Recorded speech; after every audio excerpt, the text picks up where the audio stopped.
வணக்கம் நண்பர்களே, உங்கள் SN பக்தி டைம்ஸ் சேனலுக்கு உங்களை அன்புடன் வரவேற்கிறோம். தங்கம் ஏன் நம் பாரம்பரியத்தின் ஒரு முக்கிய அங்கம்? பண்டிகை காலங்களில், குறிப்பாக அக்ஷய திருதியை மற்றும் தீபாவளி அன்று தங்கம் வாங்குவது ஏன் ஒரு நம்பிக்கையாக மாறியது?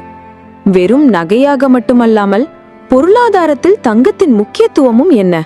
ஆன்மீக ரீதியாகவும் நிதி ரீதியாகவும் தங்கத்தின் மதிப்பை ஆழமாக புரிந்து கொள்ள இந்த வீடியோவை பாருங்கள்.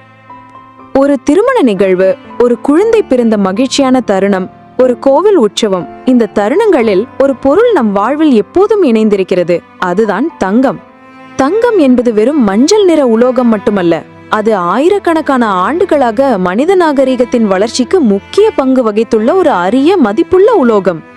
அதன் தனித்துவமான பிரகாசமும் ஒருபோதும் மங்காத தன்மையும் உலகெங்கும் உள்ள கலாச்சார வழக்கங்களில் அதற்கு ஒரு முக்கிய இடத்தை கொடுத்துள்ளது. பண்டிகை காலங்களில், குறிப்பாக அக்ஷய திருதியை மற்றும் தீபாவளி அன்று தங்கம் வாங்குவது ஒரு மரபாகவே மாறிவிட்டது. இது ஏன்? தங்கம் என்பது செல்வத்தையும் செழிப்பையும் தரும் என்று நாம் ஏன் நம்புகிறோம்? தங்கம் வெறும் நகையாக மட்டும்தானா?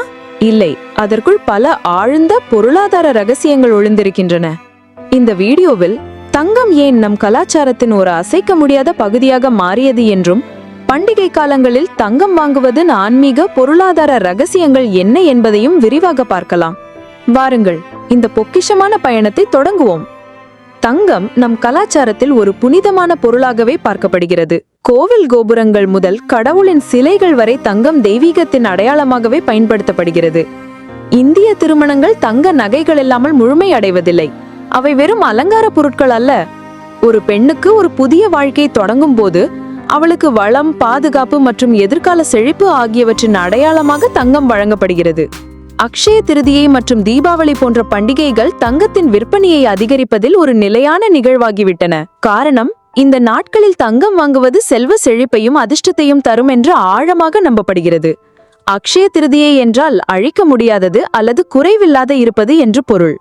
அன்று நாம் வாங்கும் தங்கம் பல மடங்கு பெருகி நம் வீட்டில் எப்போதும் செல்வம் நிலைத்திருக்கும் என்று நம்பப்படுகிறது. தீபாவளி பண்டிகை லக்ஷ்மி தேவியின் அருளை பெறுவதற்கான ஒரு முக்கிய நாள். அன்று நாம் வாங்கும் தங்கம் லக்ஷ்மி தேவியை நம் இல்லத்திற்கு வரவழைப்பதற்கான ஒரு வழியாக கருதப்படுகிறது. இந்த இரு பண்டிகைகளும் வெறும் வியாபார பண்டிகைகள் அல்ல, அவை நம் நம்பிக்கையின், நம் ஆன்மீகத்தின், நம் பாரம்பரியத்தின் வெளிப்பாடுகள். தங்கம் வெறும் கலாச்சார பண்டிகை மட்டுமல்ல, அது ஒரு வலிமையான பொருளாதார கருவியும் கூட. ஆயிரக்கணக்கான ஆண்டுகளாக தங்கம் நாணயத்தின் மதிப்பை பாதுகாக்க பயன்படுத்தப்பட்டு வருகிறது. இதற்கு ஒரு முக்கிய காரணம் உள்ளது. தங்கம் பணவீக்கத்திற்கு எதிரான பாதுகாப்பு கருவி. பணவீக்கம் என்பது பணத்தின் மதிப்பு குறைந்து பொருட்களின் விலை அதிகரிப்பது. ஒரு ரூபாய் நோட்டின் மதிப்பு குறையும் போது கூட தங்கத்தின் மதிப்பு நிலையாக இருக்கும். இதனால் முதலீட்டாளர்கள் தங்கள் பணத்தை பாதுகாப்பாக வைத்திருக்க தங்கத்தில் முதலீடு செய்கிறார்கள். இது ஒரு பாதுகாப்பான முதலீட்டு தேர்வு. உலக பொருளாதாரத்தில் நெருக்கடிகள் வரும்போதும் பங்குச்சந்தை வீழ்ச்சியடையும் போதும் முதலீட்டாளர்கள் தங்கள் சொத்துக்களை பாதுகாக்க தங்கத்தை நாடுகிறார்கள். தங்கம் அதன் தனித்துவமான நிலையான மதிப்பை கொண்டு முதலீட்டாளர்களுக்கு நம்பிக்கையை வழங்குகிறது. மத்திய வங்கிகளின் தங்க இருப்பு. உலகின் பல மத்திய வங்கிகள் தங்கள் நாணயத்தின் மதிப்பை நிலைநிறுத்த தங்கத்தை இருப்பு வைத்திருக்கிறார்கள். இது பணவீக்கம் மற்றும் சர்வதேச பொருளாதார ஏற்றத்தாழ்வுகளுக்கு எதிரான ஒரு பாதுகாப்பு கவசமாக செயல்படுகிறது.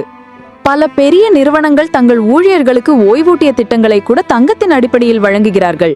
இது பணவீக்கத்திலிருந்து அவர்களின் எதிர்காலத்தை காக்கும் ஒரு கருவியாகவும் பயன்படுத்தப்படுகிறது. சுருக்கமாக சொன்னால், தங்கம் என்பது காலத்தால் அழியாத ஒரு சொத்து. இப்போது நாம் இந்த வீடியோவின் மைய கருத்துக்கு வருவோம். பண்டிகை காலங்களில் ஏன் தங்கத்தின் விற்பனை அதிகரிக்கிறது? இது வெறும் சந்தை உத்தி மட்டும்தானா? இல்லை, இது ஒரு அழகான பாரம்பரியம். ஒரு பக்கம் நம் ஆன்மீக நம்பிக்கை இருக்கிறது.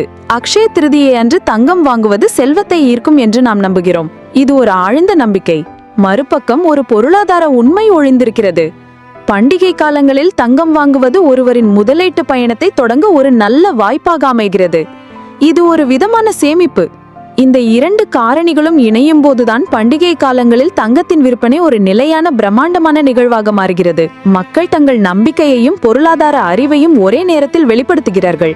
இது ஒரு அழகான இணைப்பு. மேலும் தங்கம் வெறும் ஒரு முதலீடு மட்டுமல்ல, அது தலைமுறையாக கடத்தப்படும் ஒரு உணர்வு. ஒரு பாட்டி தன் பேட்டிக்கு ஒரு சிறிய தங்கச் சங்கிலியை கொடுக்கும் போது அது வெறும் நகையாக இருக்காது, அது குடும்பத்தின் பாசம், அவர்களின் வரலாறு, அவர்களின் நம்பிக்கை ஆகிய அனைத்தையும் தன்னகத்தை கொண்டிருக்கும். நண்பர்களே, இந்த வீடியோவில் நாம் கண்ட போல தங்கம் என்பது வெறும் மஞ்சள் நிற உலோகம் மட்டுமல்ல. அது நம் கலாச்சாரத்தின் இதயம், நம் நம்பிக்கையின் அடையாளம், நம் பொருளாதாரத்தின் பாதுகாப்பு. அது வெறும் அழகுக்கான பொருள் அல்ல, அது தலைமுறைகளை கடந்து பயணிக்கும் ஒரு கதை, ஒருபோதும் மங்காத ஒரு நம்பிக்கை. அக்ஷய திருதியாய் மற்றும் தீபாவளி போன்ற பண்டிகைகளில் தங்கம் வாங்குவதன் ரகசியம் அதன் அழியாத மதிப்பில்தான் இருக்கிறது. ஆன்மீக ரீதியாகவும் பொருளாதார ரீதியாகவும் தங்கம் நமக்கு செழிப்பையும் பாதுகாப்பையும் தருகிறது. இந்த வீடியோ உங்களுக்கு பயனுள்ளதாக இருந்தால் லைக் செய்து உங்கள் நண்பர்கள் மற்றும் குடும்பத்தினருடன் பகிர்ந்து கொள்ளுங்கள். மேலும் இது போன்ற ஆன்மீகம் மற்றும் பயனுள்ள தகவல்களுக்கு நமது சேனலை சப்ஸ்கிரைப் செய்யுங்கள். மீண்டும் ஒரு பயனுள்ள வீடியோவில் சந்திப்போம். நன்றி, வணக்கம்.